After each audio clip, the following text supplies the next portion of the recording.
Nina Turner, thank you for joining me on Upfront. When President Biden ran for office, he said that he would be the most progressive president in American history. Now, we're just 100 days in, and people are already making comparisons to Franklin Delano Roosevelt, FDR, and LBJ, Lyndon Baines Johnson, who introduced some of the most sweeping progressive reforms in American history. We're talking about somebody who basically was the architect of the crime bill, someone who helped push us into Iraq, someone who bailed out Wall Street in 2008. Is it even possible for someone with that history to be mentioned in the conversation around progressive presidents? Well, what I will say is that this is certainly the beginning of the process here. I will say that the Biden administration, because of the push of the progressive movement, we can't lose sight of the fact that the progressive movement, all of these things are brought to you by the progressive movement. The push and some of the things that we heard last night is because the progressive movement is out there making these demands. I think the first 100 days are just that. We got a long way to go because what you are naming, the things that you just enumerated, those things were put into place by policies that he supported.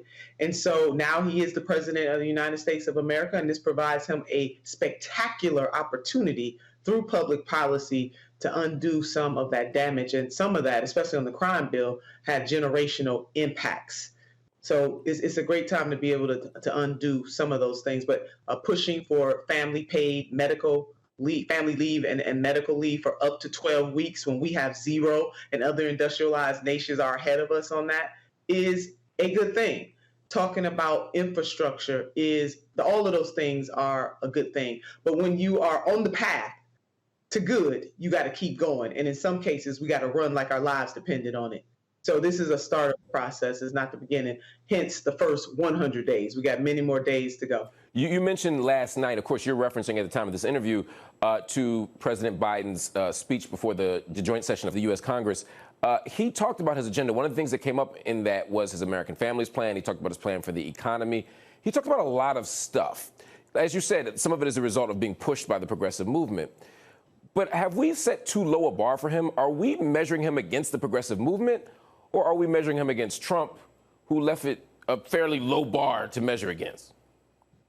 I mean, you're bringing up a great point. The country, or at least part of the country, because let us not forget that Mr. Trump did amass 74 million votes. So let's just say the other half of the country was very fatigued by President Trump. The world was fatigued by President Trump. And so I will give President Biden credit in terms of his very presence changes that dynamic, that we are no longer dealing with a neo-fascist, to be sure, and neo-fascism had to be dealt with up front. But now that we are in this moment that Democrats control all the levers of power that they asked for, so now is the opportunity for the Democratic Party to go bold, to go big. And this is no time to shrink. Power must be used. It does not last always, and so you must use it. Now, you say we got rid of the neo-fascist president. Many would argue we have a neoliberal president, someone who still worships the market, someone who still doesn't really believe in the kind of socialized response to suffering that many people would advocate for on your side of the aisle. If that's the case, is Biden the person to lead a progressive movement? Can he do that? Well, it's not about him leading the progressive movement. I mean, he is who he is. But what he has shown thus far in his administration thus far, that they are listening and capturing the pulse somewhat. Congress right now, they got to do what they need to do on the inside. And then we need the outside leaders to continue to push and have the courage to ask for more. That's the key. We're not going to settle. You got to have the courage to ask for more. And you can also say that somebody's moving in the right direction. Those things are not mutually exclusive. We're going to acknowledge some things and then have the courage to ask for more. One place I'm wondering is, are we moving in the right direction on immigration? Biden is continuing mass deportations at the U.S. border by continuing the Trump-era Title 42 policy, one of the most restricted immigration policies ever implemented. It's now being used to expel hundreds of thousands of immigrants at the border, including families and children. Now, the Democrats have called it racist and short-sighted, but now the Biden administration is using it to deport people en masse, particularly people from Haiti, for example. there were 100,000 expulsions in March. When you compare apples to apples, month to month, that's just as much, if not more, than Trump during that time. How can Democrats, in general, not just Biden, but Democrats in general, claim any high ground on this issue now? Sure. Well, we can't at this moment on that.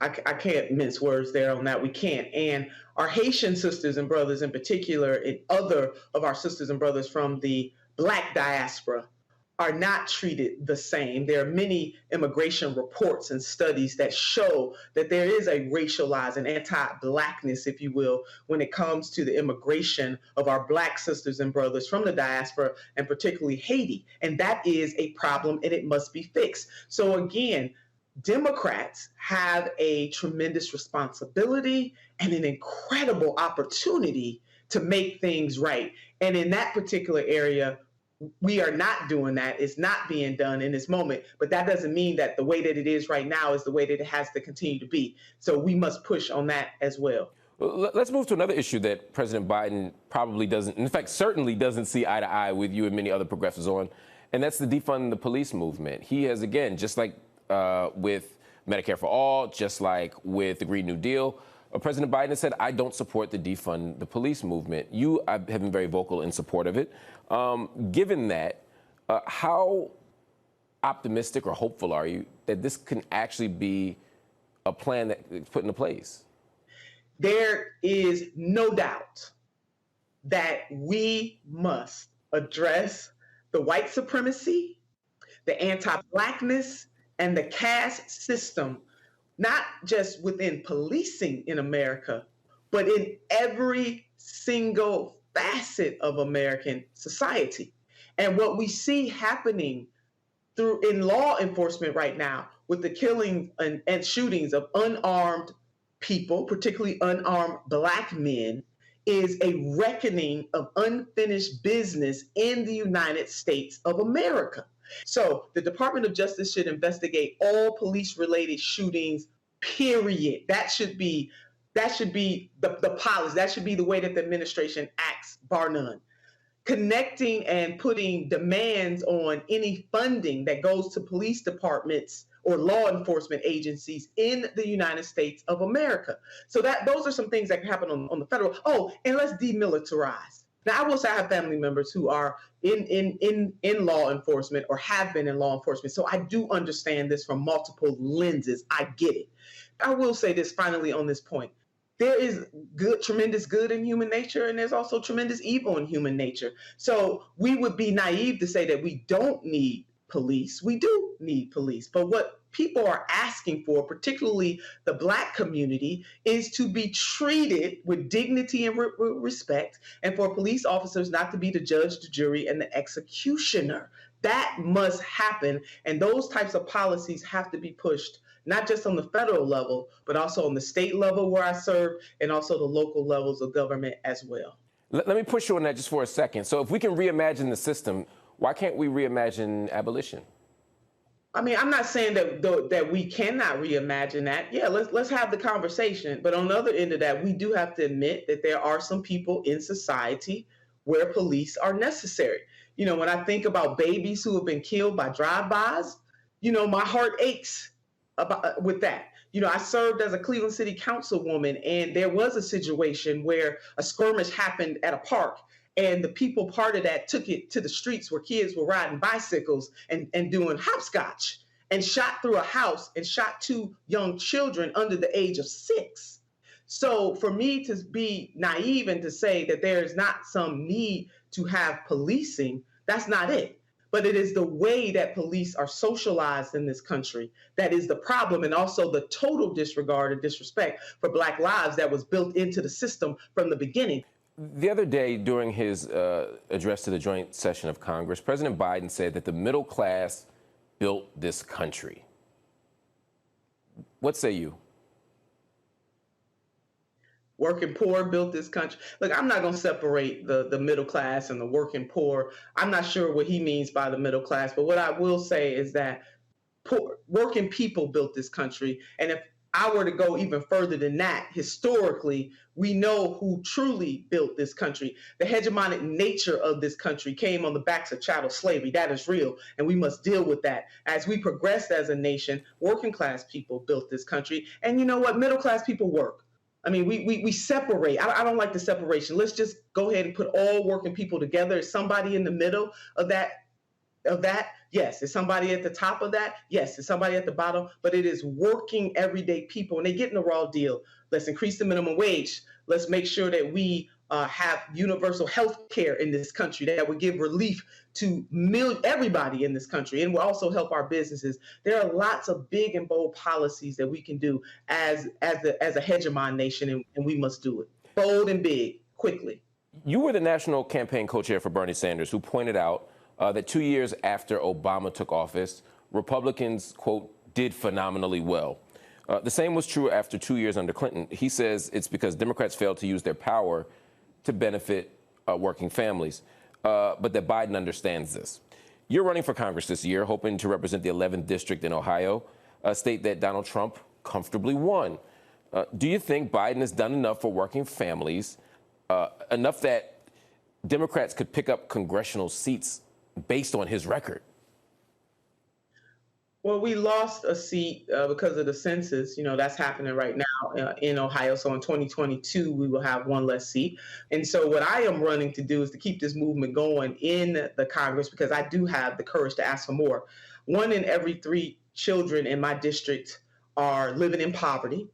Many families are living in poverty. This is a district that has extraordinary wealth on one end and extreme poverty on the other. And so for the working side of my district, the poorest people in this district, they need a $15 an hour minimum wage increase. We got to do that, and we can't blame a parliamentarian. Let's just go ahead and get that done. They need universal health care. But have Democrats done enough to get those? Because the argument here is that Democrats win, they don't serve the working people, and so then they look to Republicans as an alternative. Have Democrats, and particularly the Biden administration, done enough now so that they'll look to Democrats to pick up these seats, as opposed to saying, you know what, let's try this Republican way again? Well, we got to continue to earn that. I mean, my state, you're right. Not only did President Trump win in 2020, he increased his lead in 2020. So we got to speak the love language of the working class people of not just the great state of Ohio, but all over the country. And we can do that because we control all the levers there. And there's more work to be done. And I'm laying out that work: $15 an hour minimum wage, universal health care, Medicare for all, and canceling student debt so that we can get people with disposable income in their pockets. We can do it. We have the levers of power. We cannot waste that power. When Republicans are in power, they use it. And so I want to see my Democratic colleagues, and I will be there to join them, to continue to have the courage to ask for more, to use that power in such a way that we leave no doubt whose side the Democratic Party is on. Nina Turner, thank you so much for joining me on Upfront. Thank you for having me. A devastating wave of COVID-19 infections is overwhelming India. Hospitals and crematoriums are overflowing with bodies, and an untold number of people are scrambling for oxygen cylinders, medicines, and hospital beds. India has become the epicenter of the global pandemic, with more than 1 in 3 new cases in the world now in the country, and over 3,000 deaths a day. But that's just the official count, and many believe the real numbers are far higher. So what accounts for this devastation, and how did India get to this point? To help us answer this, we're joined by Rana Ayub, an investigative journalist based in Mumbai and a global opinions writer for The Washington Post. Rana, thank you for joining me on Upfront. You've covered so many things. You've covered the devastating impact of anti-poor policies on Indians. You have covered, of course, religious-based riots. You've covered extrajudicial killings. And, of course, the first wave of COVID-19 in the country. And yet, despite all of that, you write in Time magazine last week of the current situation: if the apocalypse had an image, it would be the hospitals of India. What makes this circumstance worse than anything you've seen before? Well, Mark, I've been reporting for the last 15 years, but I've seen, of course, Narendra Modi's own governance of the Gujarat carnage in the year 2002 as a relief worker. But what he's doing to the country right now, when it was this devastation, it is like a writer friend said last evening, it's a Holocaust. where the Prime Minister has criminally abdicated his responsibility when the second wave of COVID-19 has been devastating Indians, has ravaged the rest of the country, and the Prime Minister is fixated with elections in the country, stretching it to 8 phases all over West Bengal and Assam, from where we are recording the highest number of cases in the last 1 or 2 weeks. The hospitals resemble a war zone. Our crematoriums are so full that the rich are trying to use their contacts to book a slot in the crematorium because they're all booked for the next 3 days. There is no wood left to light the pyres. There's only enough wood for the next 2 or 3 days. There are more bodies than wood. And of course, it's the devastation. The Indian government is trying to hide as usual. It is camouflaging the figures because it believes there will be a backlash. And of course, there will be a backlash because this year, we thought the country would have been better prepared. And especially when there were warnings by specialists, by doctors, by epidemiologists, that the second wave could be devastating for the country. The Prime Minister paid no heed, and which is why we are where we are. I have never, as a journalist, witnessed devastation at this scale pan-India. Wow. Well, let's talk about some of those numbers, because at the beginning of April, we were seeing 80,000 cases and less than 500 deaths on the first day of April, to now where we see 350,000 cases and 3,000 deaths a day. Yeah. And of course, as you talked about, some crematoriums, journalists have documented that the body counts there exceed the death toll, which suggests that the numbers simply aren't accurate. You know, metal grills used to burn bodies have melted down from overuse. We don't even have our minds completely wrapped around how big of a crisis we're facing based on the official numbers. Do you have a sense of just how big the numbers could be? When I wrote this Time magazine piece, Mark, 4 days ago, there was an estimate that the death figures, this estimate came from my conversations with journalists, health officials, doctors across the country. And I said the estimated number could be about 10,000 in a day. In the last 3 days, I've been speaking to journalists, I've been speaking to a lot of people in rural India, including my own family members, my entire ancestral family in Azamgarh, which is in the largest state of Uttar Pradesh. The entire family is COVID positive. My uncle is critical on ventilator. And when I spoke to a lot of doctors, the figures so far come to about 20,000 deaths in a day. A journalist sent me a video from a crematorium, and he says close to 200 bodies are being cremated at one single cremation ground in a small city of Uttar Pradesh. One can only imagine what the scale of the devastation will be across the country. It is at least 10 times more than the official numbers this government is out to give, and it has to understand more. I mean, and again, we don't have official records. There's no official data collection here. Would you say then that the government is invested in keeping the COVID death numbers low for its own political interests?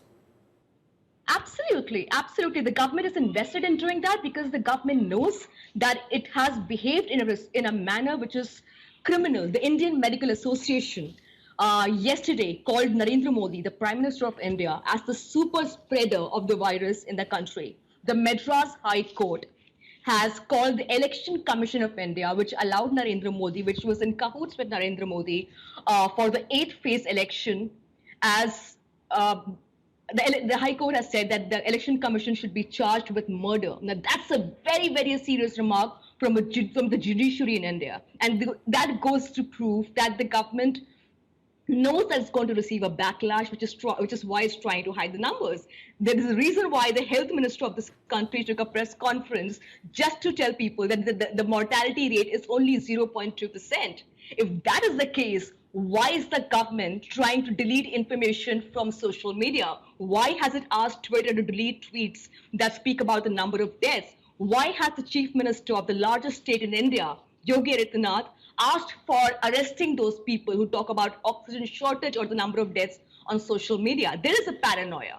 There is a paranoia that the government does not want to reveal the real numbers. There's no transparency at all. How much of this is about indirection and dishonesty and disinformation, and how much of this is about poor planning and mismanagement? The reason I ask is because I'm thinking back a few months ago when the Indian government essentially was declaring victory over COVID.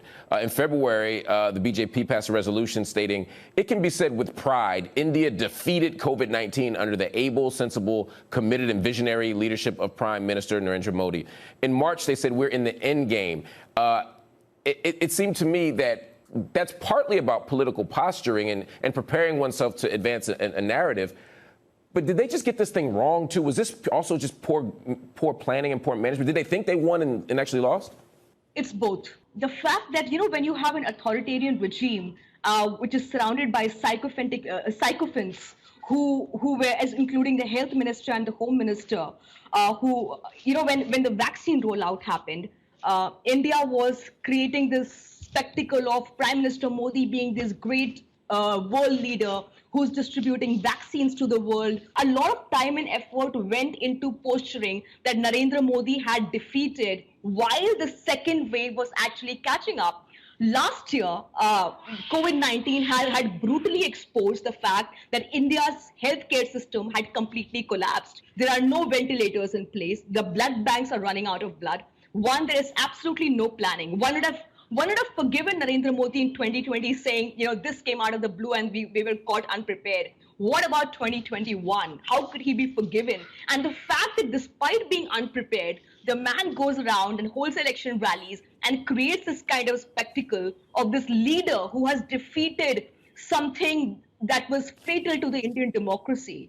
You had advertisement placed in the leading newspapers across the country declaring Modi as the leader who has defeated COVID-19. So when you spend so much time posturing, where is the time planning? Before you go, I wanted to ask you about everyday people who seem to be silenced when they push back against the government's handling of the COVID-19 crisis. The government had Twitter remove 50 posts critical of its handling of the pandemic. You yourself had 2 tweets deleted. Facebook temporarily blocked content calling on the Prime Minister to resign. The Chief Minister of Uttar Pradesh even asked officials to seize the assets of people who spread what he called rumors and propaganda on social media. What does it say to you about India that such a desperate humanitarian issue has been politicized and used as another site of repression, it seems? I mean, we pride ourselves in calling the world's largest democracy, but we have come across as this morally depraved country which does not even have its basic principles of humanity in place. If the world had a semblance of law and order, Narendra Modi should have been tried for crimes against humanity. But what you see right now is the chief minister of the largest state in India, which comprises of rural India, where every day patients are dying for lack of oxygen. There is devastation. And his only priority is to tell hospitals that you're not putting an SOS message for oxygen. A young boy put out a message on social media yesterday saying, my grandfather is dying, I need oxygen. There was a police case registered against him. What does this say about the Indian democracy? It says that we are somewhere a morally dead nation, especially when it comes to our political class, which has lost all semblance of humanity. There are people trying to help each other out. There are SOS calls. And on the other hand, you have the ruling party putting videos of Mr. Modi's election rallies. There are 2 Indias. They don't reconcile. This is what Modi has brought us to, this place where these two Indias do not reconcile with each other. Rana Ayoob, thank you so much for joining me on Upfront. Thank you so much. That's our show, and that's also it for this season of Upfront. I want to thank you for joining me, Mark Lamont Hill, and we'll be sure to see you next season.